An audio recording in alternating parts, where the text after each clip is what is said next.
François Délivré, bonjour. Donc j'ai deux questions. Bonjour. Qu'est-ce que le coaching vous a le plus apporté dans votre vie personnelle? Le premier point qui est sans doute le plus important, c'est le déploiement de talents personnels ce métier de coach m'a permis d'exercer de façon importante. Alors il y a la pédagogie, il y a la faculté de synthèse, il y a la joie de créer un nouveau métier.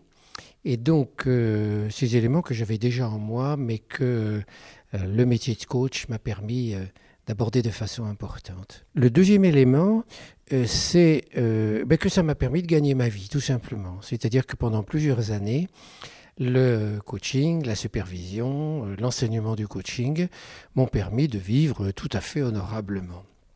Le troisième élément, il n'est pas négligeable, même s'il n'est pas très avouable, c'est l'ego.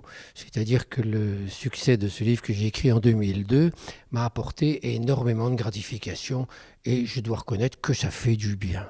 Le quatrième élément, c'est au niveau de la vie courante, l'apprentissage des talents, des qualités que doit avoir un coach professionnel m'a permis dans ma vie personnelle d'avoir des meilleures relations, plus souples, plus agréables. Je donne deux concepts justes qui m'aident tout le temps. La notion de cadre de référence partagé entre mon interlocuteur et moi, et puis la notion de métacommunication que j'utilise également dans la vie courante. Et le dernier point, c'est dans le même ordre, donc des approches du coaching qui m'ont aidé au niveau de la spiritualité. Je pense par exemple à l'autonomie et à ce que c'est que l'autonomie spirituelle. Donc j'ai pu trouver là un gisement qui m'a permis d'approfondir les éléments spirituels de ma propre existence. Quels sont les dangers qui guettent les vieux coachs? Et il me semble que, on va dire, c'est les pièges du gourou. Je me considère pas comme un gourou, mais pour quelqu'un qui commence à avancer en âge et qui continue à exercer, la première grande tentation, la plus importante, c'est celle de la toute-puissance. C'est-à-dire que le coach qui a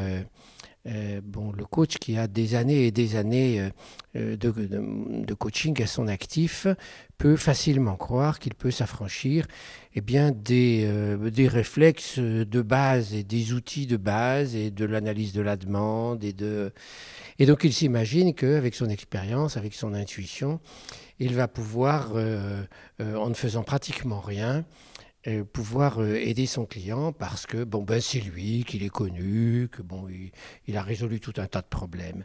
Donc cette tentation de la toute-puissance qui peut aller, alors Dieu m'en garde, jusqu'à se dire qu'on n'a plus besoin de supervision ou qu'on n'a plus besoin d'avoir des entretiens thérapeutiques parce qu'on se dit qu'on est au-dessus de ça. Il y a une deuxième tentation qui se croise avec la première mais qui me paraît qui est un petit peu différente, c'est celle de la sagesse, ou plutôt de la sagesse outrancière.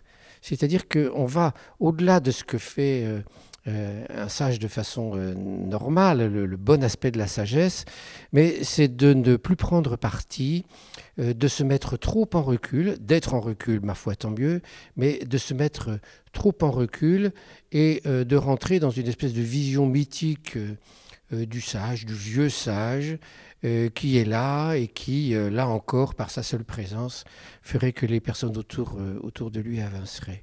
Donc moi, c'est ce que j'ai vu. J'essaye de faire attention à ne pas tomber dans ces pièges, dans ces tentations, mais c'est vrai qu'elles sont présentes. Et surtout quand... alors, je veux dire que je réussis, mais c'est vrai quand on réussit, c'est d'autant plus, les tentations sont d'autant plus fortes. Voilà.